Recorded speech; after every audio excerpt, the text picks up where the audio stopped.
Welcome back to edition number 60 of Talon Talk. Today we have an extremely special guest and event to talk about, Jazz Bond.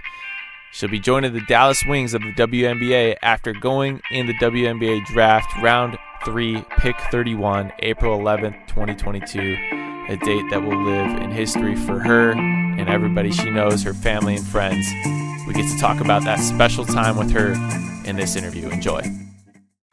Very special and impromptu edition. Everybody that knows North Florida athletics and especially North Florida women's basketball is expecting this interview. History made last night for Jazz Bond of North Florida women's basketball, drafted to the WNBA by the Dallas Wings. Jazz, so thankful you're able to have a couple minutes with me. I know it's insane for you. No, thank you. Thank you for interviewing me. It's So, always great talking to you. yeah, so it's not our first interview for sure. I've seen you play. I think you played over 100 games here at North Florida, and it's all culminated to this moment for you, Jazz. Just what are you feeling right now? What is it? What is it? What is it going on in your heart? It's just a lot of emotions. Excitement, a little bit of nervousness, and just grateful for this opportunity that is set forth. And just thinking about it was like having a flashback of my whole basketball career, starting out playing in a rec league when I was 4, then, started AAU and when I was 8 and, been playing ever since then. And just think about, all the adversity that I've gone through. And of course, having all the highs and celebrating with all my teammates, everybody that I've met through the course of my career. And it's just like, I worked so hard just for this very day, for this very moment, and it's just an amazing feeling. So, when you got the call, when you heard about it, what was the immediate emotion? Was it like pure joy, or was it like relief in a way? I say relief because, like you said, you sacrificed your life to this point, so it's like I made it worth it.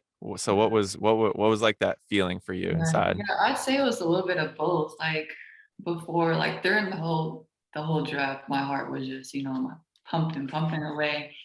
But as soon as I saw my name, I just jumped up and I started screaming because I was just so, happy, excited, just overwhelmed with joy. Um, Being able to share that moment with my sister as well. We've been playing together for years. Just being able to, experience the moment with the people I love really meant the world to me. So from my side of things, like I said off of air, I was just doing some work and had the draft on to the side and was following it along. And Mhm. um, it was odd because when it got to that point in the draft, they weren't necessarily announcing every draftee. It was just kind of Yeah. on the lower third.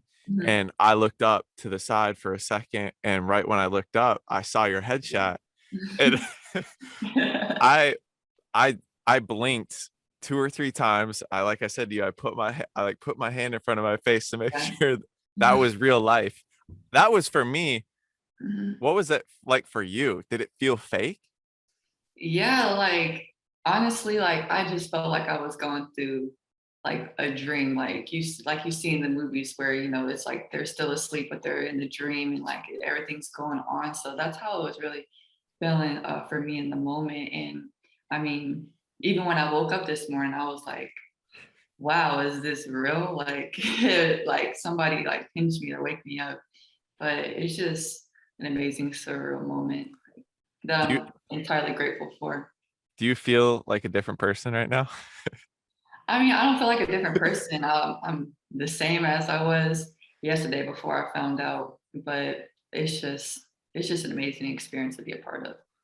So going back to last night again, when it happened, give us as much as you can, kind of the series of events, what transpired once the news was announced that you got selected.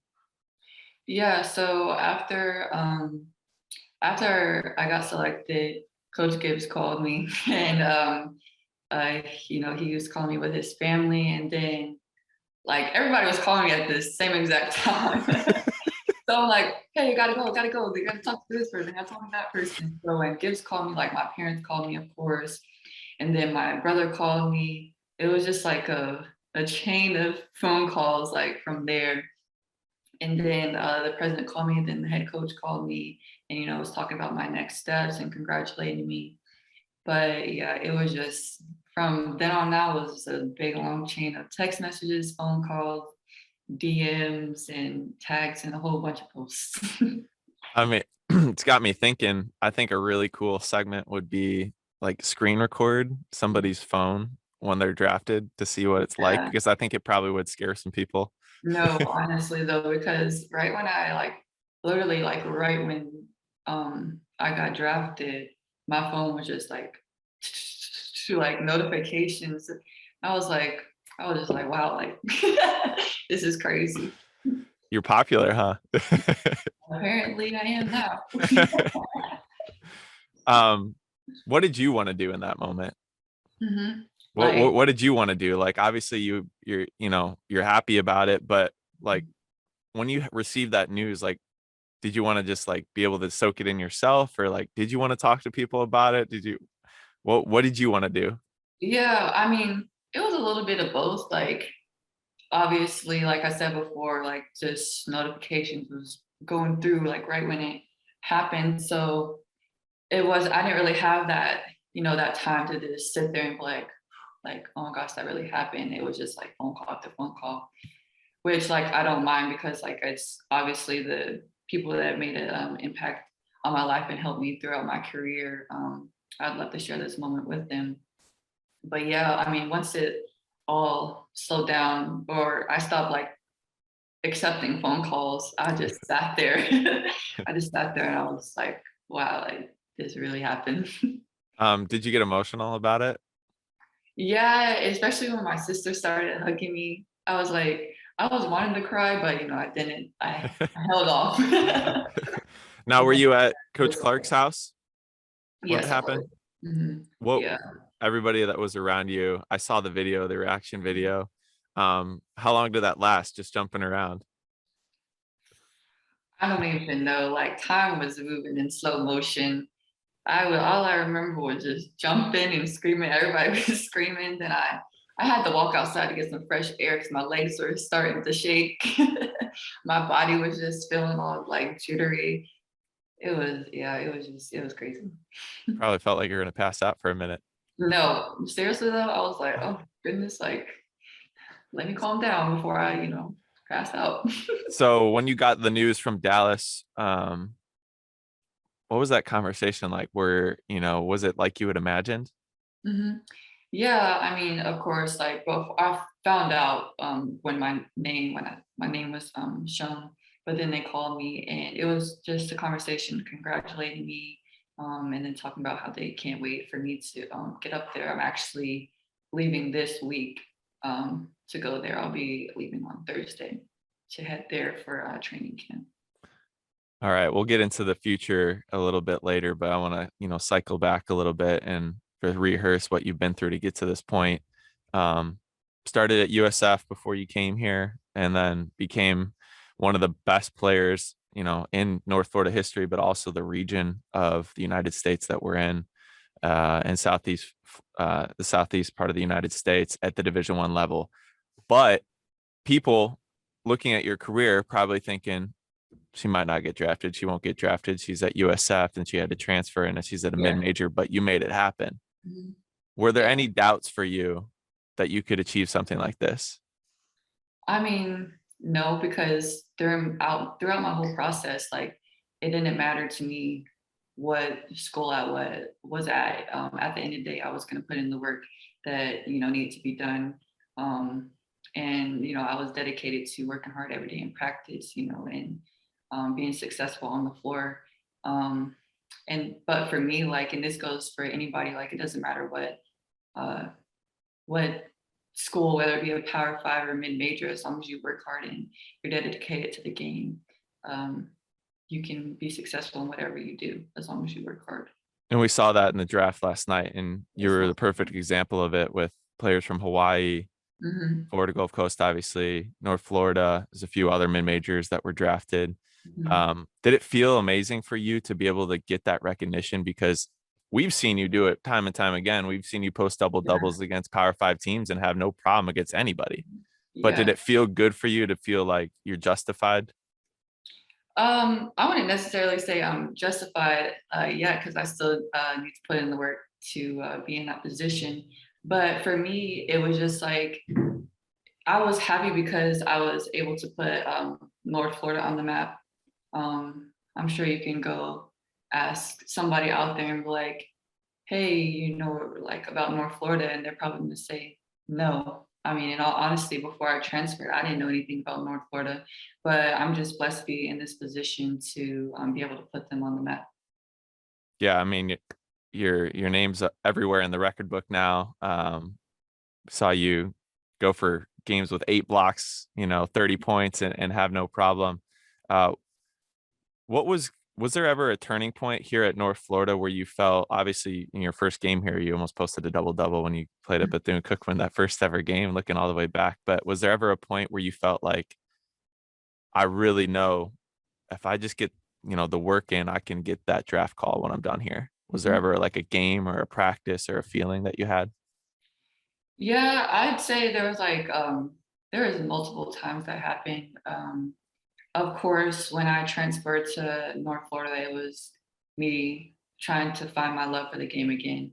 So going through that process and then, finding love for the game. Again, that was, a turning point for me, knowing that I can really be great and help this program out a lot. Um, but specifically, I would just say that there wasn't like a specific time, but throughout my career, I was like, okay, yeah, I can have an opportunity to be drafted. So been with this coaching staff your throughout your career, obviously just a little bit of assistant changes, but Coach Rushton been drafted before. Mhm. Did she provide any special insight to you so far or throughout this process, about what it's Yeah. like and everything? Yeah, so we've talked, on different occasions. I'll ask her questions about uh, questions I should ask to coaches, or ask her about like how training camp will go and stuff like that, and then just getting a little insight of what I would need to work on to be great at the next level. But yeah, we've had like conversations here and there about it. Hmm. What's the talk about the future for, game plan? Have you already started changing your workouts a certain way or starting to implement something new, knowing, okay, the next step is the WNBA? Yeah, so I mean, right as season ended, I, took a week off, get my body back together, take a little deep breath. Yeah. And then once that week was over, I set a plan to where I would have my workouts be a lot of ball handling, going off the dribble into my jump shot, working more on my 3 point shot, and really just being the versatile player that I am, just continuing to build upon that. And going off of that versatility, you see last night in those draftees, that's the common theme. There are a lot of players that have the height that you have, but are also able to stretch the floor. Mhm. You're one of the best percentage 3 point shooters in the league and in UNF history, but also at the free throw line, and obviously crashed the boards and got blocked. So you did everything. Yeah. Was that something that the team or Dallas or WNBA emphasized? Is that's why we want Jazz? Yeah. When I previously had talked to them last week, that was something that they emphasized that they liked about me is my versatility, which, like as you said, will help a lot in the WNBA. What do you want people to know about you? That I'm going to do whatever it takes to be successful, no matter where I'm from, what I look like, how I'm built. At the end of the day, I'm just going to do whatever needs to be done to be successful. So you said you're going to be flying out and you got next steps lined up. What does the complexion of the next couple weeks and months look like for you, to the best of your knowledge? Yeah, so honestly, I'm just taking everything day by day. Um, every day could be different. Right now, today, I have interviews and I have a presentation tonight. Of course, like, I still have to go through school, have class tomorrow. And then of course, like I said, leave Thursday. So yeah, everything's just going day by day, to one step at a time. Does that feel weird to be getting Mhm. a call to the WNBA, but still studying and doing classes? Is that like, Yeah, it does. It's actually funny you say that because um, right when I got drafted last night, uh, there was a Canvas notification. It was like assignment graded. I was like, "Ugh, you got to be kidding me! I forgot all about this." Like, but yeah, luckily I got 100 on, it, so it was very good. good? But yeah, it's a, I mean, it's a good opportunity to be in, but I just gotta work hard with doing both. You still put pants on one leg at a time, put socks on one foot at a time. That doesn't change, of course. Exactly. Exactly. Going out to Dallas, do you know like living situation, how they're gonna set that up, or any details about No, the day to day? no, I don't have any like specific details on that. I'll probably know more about that tomorrow, but right now I don't really have much details about that. Was there anybody that reached out to you that really stuck out that meant a lot to you that you didn't think you would hear from, that you're willing to share, of course? Let me think here. Kind of putting you on the spot here. Yeah, you are. I'm trying to think. So many people, so it's sure it's Yeah, hard it to was. remember. Um, honestly, I wouldn't say like a specific person. Of course, like my family, that number one. Um, but just seeing how many people that I've impacted throughout the course of my career, they were all reaching out to me and expressing like how proud they were of me and like how they know about all the hard work that I've been through, and then like sharing memories that they had with me. And it was just cool to see how much people loved and cared about me. This is something that I'll probably be asking for, just aside from this interview. But do Mhm. you ever remember a moment? You know how they do those time capsule stuff in elementary school, or like write a note to yourself in 5 years, or write a note to yourself in 10 years, and Yeah. you can open it and see if you've achieved it or something like that. Um, is there anything that you did like that, or that your parents have of you that maybe says, I want to play in the WNBA one year, or when I'm older, or I want to achieve this when I'm older? Do you remember anything like that?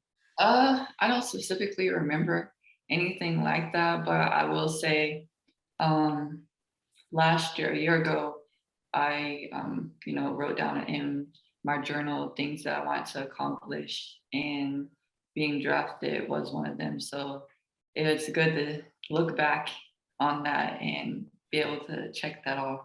So yeah, it's really cool. What do you think is the fundamental key for you that was the it factor in allowing Jazz Bond to get drafted that you would want to share to other student athletes? Like I said before, just putting in that work, not just going into practice and thinking that is all that you need to do, but having that time where people aren't there to watch you, whether it be night or early in the morning. Just keep working hard.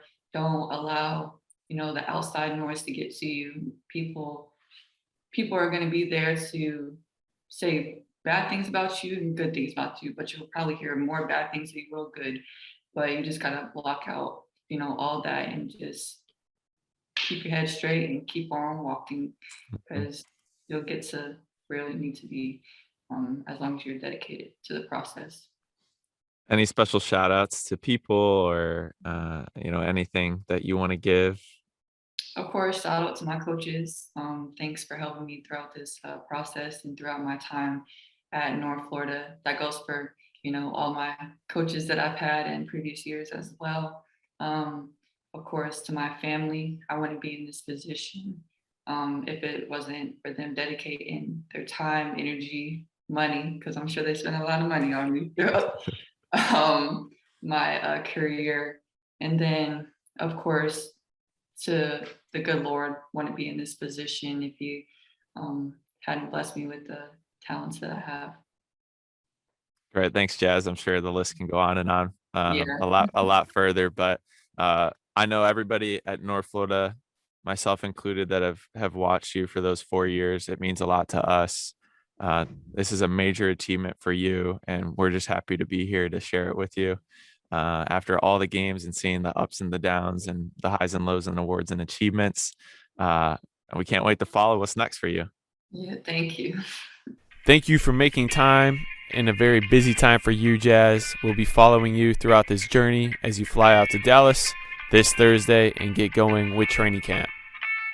Follow everything on unfospreys.com, Osprey WBB on Twitter, and UNF Ospreys on Twitter as well and on Instagram to stay up to date on Jazz's journey.